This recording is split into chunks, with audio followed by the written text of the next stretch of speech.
Hello and good evening, everyone. I am Simar and I have Agrima with me, members of implementation body. EIC welcomes all of you to hang out with entrepreneurs, and today we have a very special guest with us, Aanan Khurma sir, the founder of Wellversed, which is taking health and fitness to a next level, and FYNE Superfood, which had been acquired by Sattviko. Also a Jacobian, an alumni of Stanford and Massey University, he is one among those who has achieved unfathomable success in both business and academics. He has been product manager at reputed institutes like AIIMS and IIT Delhi and other reputed firms as well as Tata 1MG. Welcome, sir, and it's an honor to have you here with us at Hangout with Entrepreneurs. Thanks, Simmerpreet. That's a humbling introduction, and I'm glad to be here. Thanks for having me. Starting with the questions, we would like to have a brief introduction from you about Well Versed. Actually, it's a very interesting story. The way we started and what we are doing now, it's very different, and we are impacting the wellness space in a very broader perspective. So we started in 2018 as a brand for dietary food. Technically, we call it the functional foods and the supplement space, and we started creating brands in that space. And this was very early stage for the digital consumer brands in India, and we were one of the early players to be impacting that space, and slowly we evolved into a platform that enabled the creation and growth of wellness brands.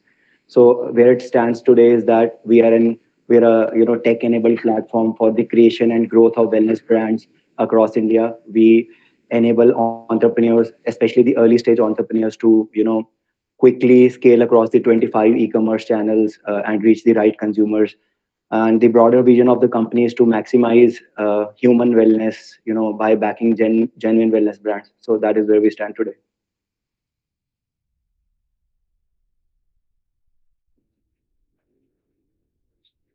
Thank you, sir. This was really well put.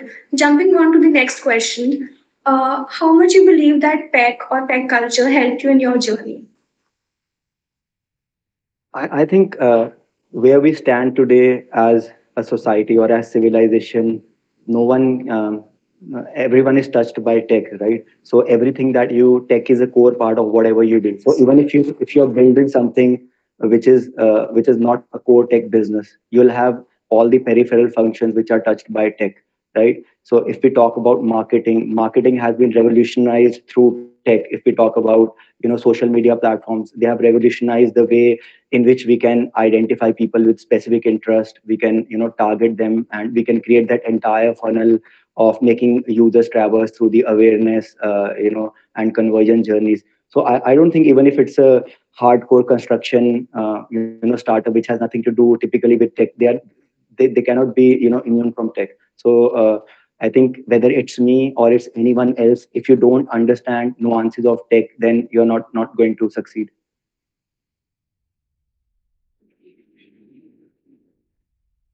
This answer has surely enlightened all of us.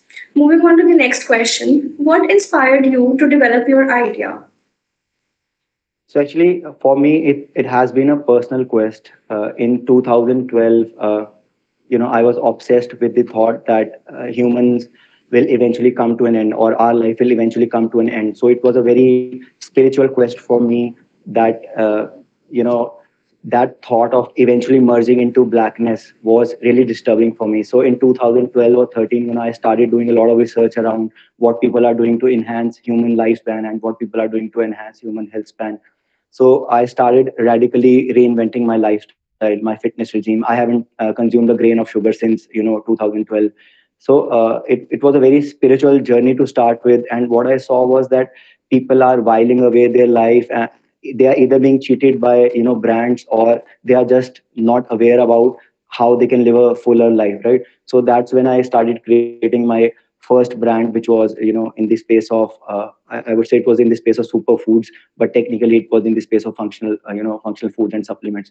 So we started creating that brand, and this was pre Zomato, pre Swiggy era. And we realized that this direct distribution to consumers was blocked by incumbent players who had huge control over the distribution channels. So as and when these distribution channels like Swiggy and Zomato started opening up, people like us who were creating genuine wellness brands, they found an opening into reaching the right consumers, and that's how it all started. Yeah.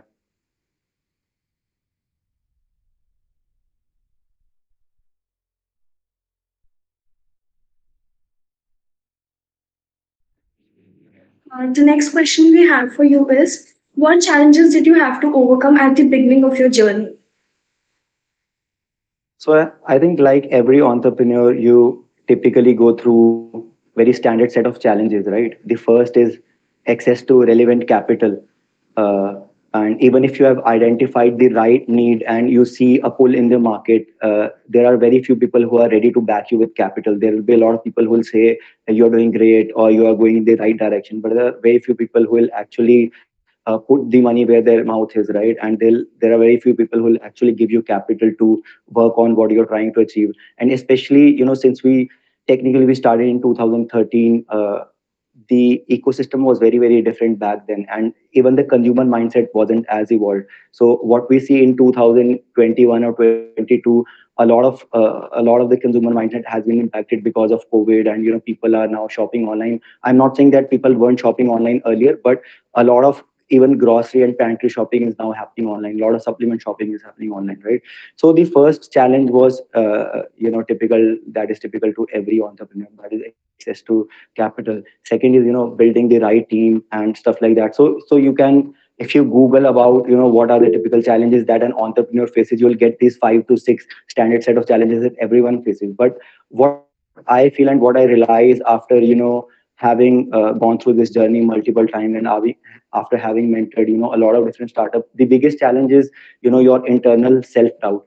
And I think where a lot of people fail is because they have internal self doubt. They are not able to convince themselves. And if you're not able to convince yourself that you want to work on something, or what you're doing is relevant, you won't be able to convince anyone else, whether it's an investor or whether it's a potential team member. So I would say fear and self doubt are the biggest challenges. Yes, sir, exactly. Like success, if we find success, if we need to find success, we have to face challenges. Yeah, So yeah, so we are really inspired. I think a lot of people talk about this, and you will read a lot of motivational content and listen to a lot of motivational videos where people say, let go of fear, let go of self doubt. But it's easier said than done. And the difference between successful and people, who are traversing the normal path, uh, is that they are able to overcome their self doubt. I think that's the key. Yes, sir. So knowing what you know now, is there anything that you would have done differently when you were first starting? So, as an entrepreneur now, I read around 50 to 60 books a year.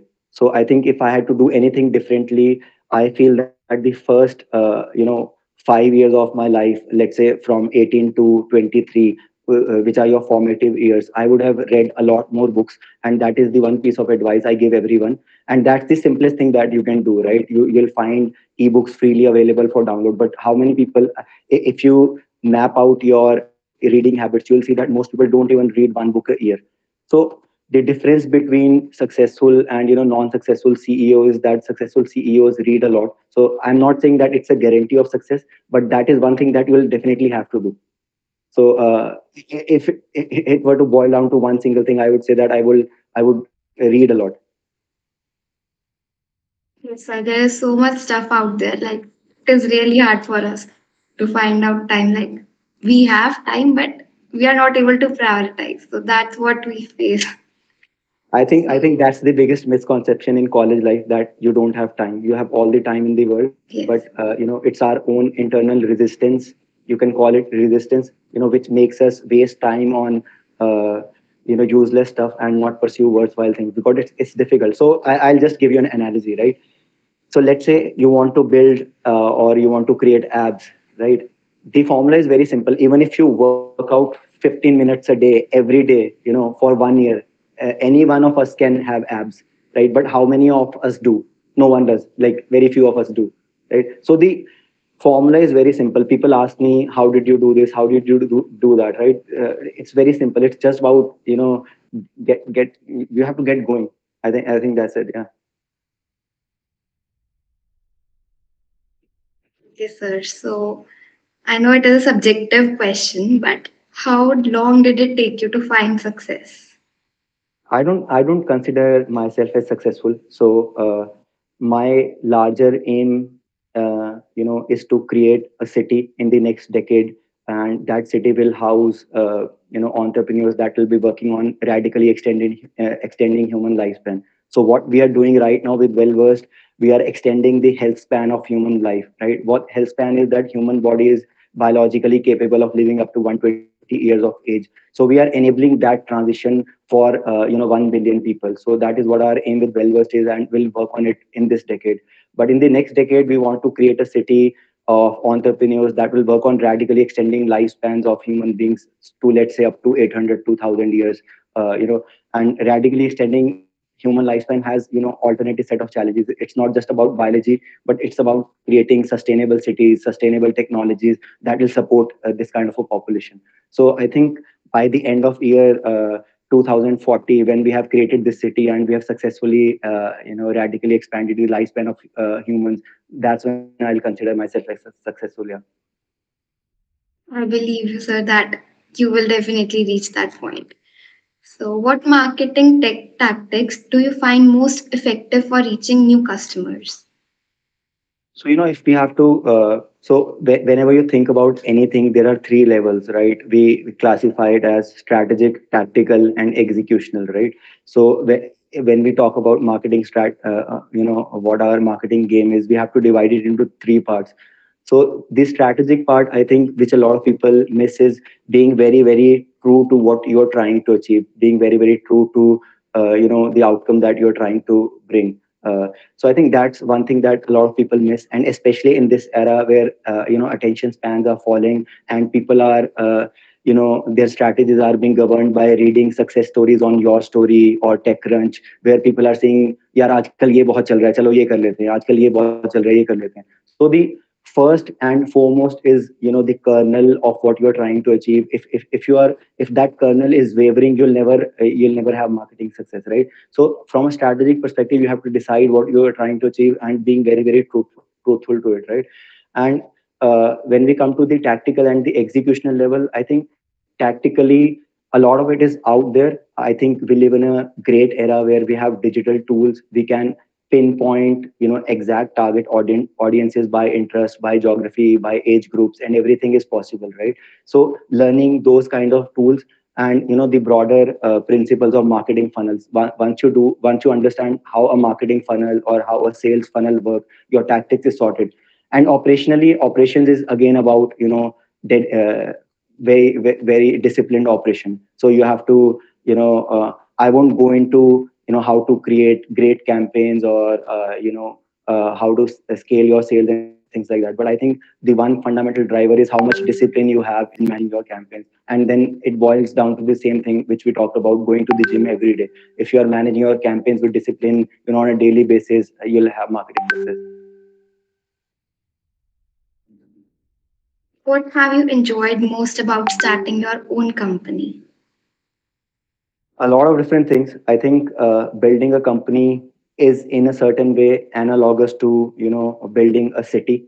And given our broader aim, we think of building our company like building a city. Right now we have 150 people in our company, and as soon as you cross 100 people threshold mark, a lot of weird things starts happening in the organization. You are no longer in one-to-one contact with people. You are no longer the guardian of company culture or the culture you're trying to bring in. So I think a very different level of mindset shift starts happening when you cross the 100 people mark. And I think that's a very interesting channel because uh, evolutionarily speaking, humans are not equipped to cross that 100 people mark. If we talk about typical tribes, they were confined to 100 people groups. And as soon as you start crossing that, so you start learning skills which are beyond human biology. And I think that's the greatest part of working on a company. So, carrying forward this question, do you have any message for young budding entrepreneurs at PEC based upon your experience? I think just two things, and several of you would be disappointed because I don't have any cool mantras or anything like that for you to succeed. But I think, especially being from PEC, I understand one thing, that most of you are driven by fear, right? This is the difference that I see uh, in tech students versus students from tier 1 colleges, where tech students are primarily driven by fear. And I think a lot of that has to do with the culture that percolates in Chandigarh. So you want secure jobs, you want to do MBAs.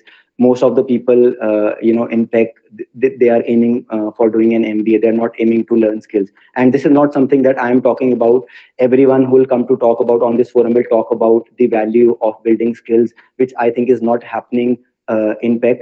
And also about gathering knowledge, the thing I talked about, reading a lot of books. So that is one thing. I think. And the second thing would be working with utmost discipline. If you have thought about, let's say, even if you want to be, let's say, a Google AdWords expert, so what are you doing on a daily basis to excel at that?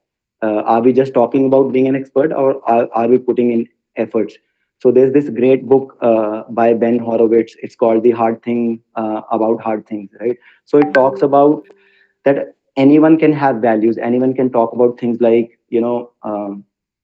let's say, you should be honest, you should learn a lot, and things like that. But what eventually matters are not the values, but the virtues. So different between values and virtues is that values are the things that you talk about, but virtues are the thing that you do on a daily basis. So what I see lacking in PEC and a lot of other colleges, I'm not pinpointing or singling out PEC in any way, but I'm saying a lot of people who are at this stage of their journey, they have values, but they don't have virtues, right? They don't act upon what they're saying. Yes, sir. That was really inspiring. So, these were some questions from our side. So, we may now open up for the attendees for the question round. Uh, so, yes, Ronak has raised hand. Ronak, you may ask your question. Hello, sir. Myself, Ronak Chatterjee, Mechanical Engineering first year at PEC. Sir, uh, I saw your LinkedIn profile, and the most important part which I glanced upon was the LOC, the Lab on Chip degree which you have on. Sir, what was the motive behind shifting from an electronics background to a microfluidics based lab on chip background, sir? What was exactly your thought? So skills are means to achieve something, and the goals are something that you want to achieve. So early in my life, I wanted to contribute to healthcare and human wellness. And I had chosen the electronics team as a skill that I could potentially use to impact human life. And this was 15 years ago, where a lot of innovation was happening in electronics. But as I started reading a lot and I started gathering a lot of knowledge, I realized that there are a lot of different ways of achieving the goal of human wellness. And the biggest bottleneck, so let's talk about lab on chip technologies first. So we were trying to create an electronic device to simplify lab testing. So in the days of 2008 and 2009, we had very large centrifuges working on separating blood, and it took 24 to 48 hours to get blood reports. So we were trying to conceptualize a device specifically for astronauts who could quickly do blood testing in space, and the device could be very small and stuff like that. So eventually I stumbled upon this technology. It was a combination of microfluidics and dielectrophoresis that could enable that. But all this while, the goal was to impact human health, human lifespan in certain manner. So I would say that if your goal is clear, you can achieve it through multiple skill sets. So you don't have to be very rigid about the way you want to achieve a certain goal. Okay, sir. So actually, my interest is in that domain, the lab on chip domain. I want to switch to that. I want to move into that as well. So How that much was. time do you spend reading about that on a daily basis? So I am currently reading a book of Royal Society of Chemistry.